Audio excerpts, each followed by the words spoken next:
இது வரைக்கும் நம்ம ஃபைனல் அக்கௌண்ட்ஸ் ரிலேட்டடாக ஒரு 5 அட்ஜஸ்ட்மெண்ட்ஸ் பார்த்துருக்கோம்.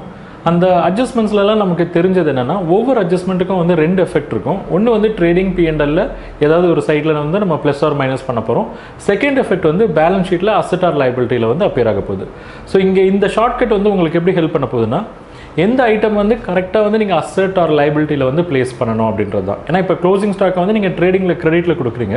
அங்கே கிரெடிட்டில் கொடுத்துட்டு நீங்கள் பேலன்ஸ் ஷீட்டில் போய் லைபிலிட்டியில் காட்டக்கூடாது, தப்பாயிடும். அவுட்ஸ்டாண்டிங் எக்ஸ்பென்சஸ் அப்படின்றது நீங்கள் இங்கே ஆட் பண்ணுறீங்க அண்ட் நீங்கள் அதை கொண்டு போய் அசெட்டில் காட்டக்கூடாது, அதுவும் தப்பாயிடும். ஸோ எப்படி நீங்கள் வந்து கரெக்டாக அதை ப்ளேஸ் பண்ணணும் அப்படின்றது தான் வந்து இந்த ஷார்ட்கட் வீடியோவில் நீங்கள் தெரிஞ்சுக்க போகிறீங்க. கொஞ்சம் நல்லா கவனிங்க. இப்போ நீங்கள் க்ளோசிங் ஸ்டாக் வந்து கிரெடிட்டில் எழுதுறீங்க. கிரெடிட்டில் எழுதிட்டு அதனுடைய அடுத்த எஃபெக்ட் என்ன பண்ணுறீங்க, பேலன்ஸ் ஷீட்டில் அசெட்டில் எழுதுறீங்க க்ளோசிங் ஸ்டாக். இப்போ நீங்கள் க்ளோசிங் ஸ்டாக்கை நீங்கள் புதுசாக ஒரு ஐட்டம் எழுதுறதுனால அதனுடைய எஃபெக்ட் என்ன, நீங்கள் ஆக்சுவலாக அந்த ஐட்டமை வந்து கிரெடிட் சைடில் ஆட் பண்ணுறீங்க. ஸோ நல்லா கவனிங்க, இங்கே ஒரு ஐட்டம் வந்து நீங்கள் ஆட் பண்ணியிருக்கீங்க, ஓகே, அண்ட் அது அசெட்டில் அப்பியர் ஆகுது. நெக்ஸ்ட் ஐட்டம் பார்ப்போம். இப்போ அவுட்ஸ்டாண்டிங் எக்ஸ்பென்சஸ் எடுத்துப்போம். அது P&L டெபிட் சைடில் வந்து நம்ம ஆட் பண்ணுவோம், ஆட் அவுட்ஸ்டாண்டிங் எக்ஸ்பென்சஸ். அண்ட் அதனுடைய இம்பேக்டாக வந்து நம்ம என்ன பண்ணுவோம், லைபிலிட்டியில் அவுட்ஸ்டாண்டிங் எக்ஸ்பென்சஸ் காட்டுவோம், ஓகே, லைபிலிட்டிலையும் அவுட்ஸ்டாண்டிங் எக்ஸ்பென்சஸ் காட்டுறோம், ஓகே. ஒரு அடுத்த அட்ஜஸ்ட்மெண்ட் பாருங்கள், அவுட்ஸ்டாண்டிங் இன்கம். இது வந்து அவுட்ஸ்டாண்டிங் எக்ஸ்பென்சஸ் இல்லையா, இது அவுட்ஸ்டாண்டிங் எக்ஸ்பென்சஸ். அடுத்தது அவுட்ஸ்டாண்டிங் இன்கம் பாருங்கள். அது என்ன பண்ணுவீங்க, கிரெடிட்டில் வந்து ஆட் பண்ணுவீங்க, ஆட் அவுட்ஸ்டாண்டிங் இன்கம் இல்லைனா அக்ரூட் இன்கம் அப்படின்னு சொல்லுவோம். அவுட்ஸ்டாண்டிங் இன்கம் இல்லைனா அக்ரூட் இன்கம்.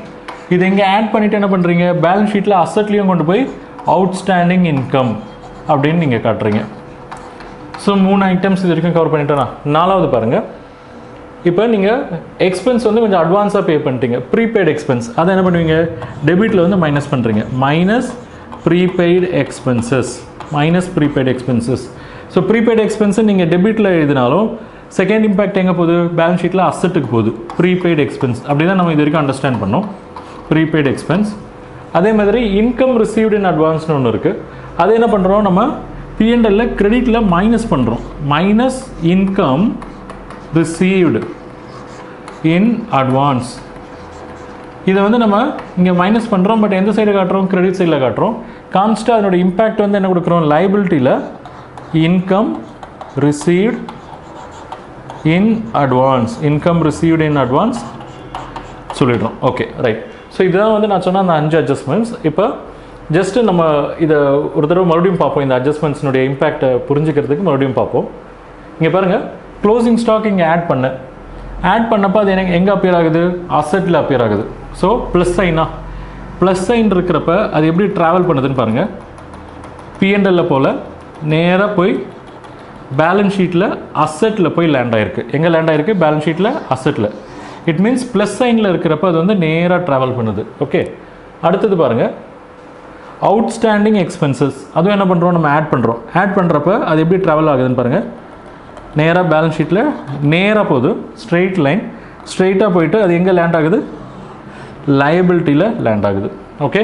அடுத்த ஐட்டம் பாருங்கள், அவுட்ஸ்டாண்டிங் இன்கம். அது வந்து P&L கிரெடிட்டில் வைக்கிறோம், ஆட் பண்ணுறதுனால என்ன ஆகுது, அது நேராக ட்ராவல் ஆகுது. நேராக ட்ராவல் ஆகி எங்கே லேண்ட் ஆகுது, அசெட்டில் லேண்ட் ஆகுது, ஓகே. ஸோ அசெட்டில் லேண்ட் ஆகிருக்கு. ஸோ இந்த 3 ஐட்டத்துலேயும் இருக்கிற சிமிலாரிட்டி பாருங்கள். எந்த ஒரு அட்ஜஸ்ட்மெண்ட் நீங்கள் ஆட் பண்ணுறீங்களோ அது வந்து ஸ்ட்ரெயிட்டாக ட்ராவல் ஆகுது. கிரெடிட்டில் இருந்தாலும் சரி, டெபிட்டில் இருந்தாலும் சரி, கிரெடிட்டில் இருக்கிறப்ப ஸ்ட்ரெயிட்டாக ட்ராவல் ஆகி எங்கே போயிடுது, அசெட்டில் போயிடுது. டெபிட்டில் இருக்கிறப்ப ஸ்ட்ரெயிட்டாக ட்ராவல் ஆகி லைபிலிட்டி போயிடுது. கிரெடிட்டில் இருக்கிறப்ப ஸ்ட்ரெயிட்டாக ட்ராவல் ஆகி அசெட்டுக்கு போயிடுச்சு. ஆனால் மைனஸில் 2 ஐட்டம் இருக்கு இல்லையா, அது கவனிங்க. ப்ரீபெய்டு எக்ஸ்பென்சஸ் இது வந்து மைனஸ் ஐட்டம். ஸோ இது வந்து நேராக ட்ராவல் ஆகலை பாருங்கள், இப்படி போயிருக்கு, க்ராஸாக போயிருக்கு, ஓகே. ஸோ அதனுடைய ட்ராவலிங் பார்த்தீங்கன்னா க்ராஸாக இருக்குது. ஸோ அது ட்ராவலாக எங்கே போய் லேண்ட் ஆயிருக்கு, அசெட்டில் லேண்ட் ஆயிருக்கு. ப்ரீபெய்ட் அதாவது மைனஸ் ஐட்டம் வந்து இப்படி போயிருக்கு, க்ராஸாக போயிருக்கு, ஓகே. இது மாதிரி இங்கேயும் பாருங்கள், minus item income received in advance. So இதுவும் வந்து உங்களுக்கு எப்படி போகிறது, க்ராஸாக தான் ட்ராவல் ஆகுது, ஓகே. க்ராஸாக ட்ராவல் ஆகி உங்களுக்கு எங்கே லேண்ட் ஆகுது, லைபிலிட்டியில் லேண்ட் ஆகுது. ஸோ இதுலேருந்து உங்களுக்கு என்ன புரியுது, அதாவது எந்த ஐட்டம் வந்து நீங்கள் அட்ஜஸ்ட்மெண்ட்டில் ஆட் பண்ணுறீங்களோ தட் ட்ராவல் ஸ்ட்ரெயிட், நேராக போயிடுது. கிரெடிட்டில் நீங்கள் ஆட் பண்ணுறப்ப அது அசெட்டில் போயிடுது, டெபிட்டில் ஆட் பண்ணுறப்ப லைபிலிட்டியில் போயிடுது, கிரெடிட்டில் ஆட் பண்ணுறப்ப அசெட்டில் போயிடுது. ஆனால் நீங்கள் மைனஸ் பண்ணுற ஐட்டம்ஸ் வந்து ஆப்போசிட்டாக ட்ராவல் ஆகுது பாருங்கள். ப்ரீபெய்ட் எக்ஸ்பென்சஸ் ஆப்போசிட்டாக எங்கே போயிடுது, அசட்டுக்கு போயிடுது. இன்கம் ரிசீவ்ட் இன் அட்வான்ஸ் இதுவும் மைனஸ் ஐட்டம் ஆப்போசிட்டாக லைபிலிட்டிக்கு போயிடுச்சு. ஓகே, ஸோ இந்த ஷார்ட்கட்டை நான் சம்மரைஸ் பண்ணுறேன். எந்த ஐட்டம் நீங்கள் கிரெடிட்டில் வந்து ஆட் பண்ணுறீங்களோ ஓகே அது ஸ்ட்ரெயிட்டாக ட்ராவல் ஆகி உங்களுக்கு அசட்டுக்கு வந்துடுது. Okay, closing stock. Income accrued இல்லை அவுட்ஸ்டாண்டிங் இன்கம்ட்டு நம்ம சொல்கிறோம் இல்லையா, அதையும் வந்து நம்ம என்ன பண்ணுறோம், ஆட் பண்ணுறோம்.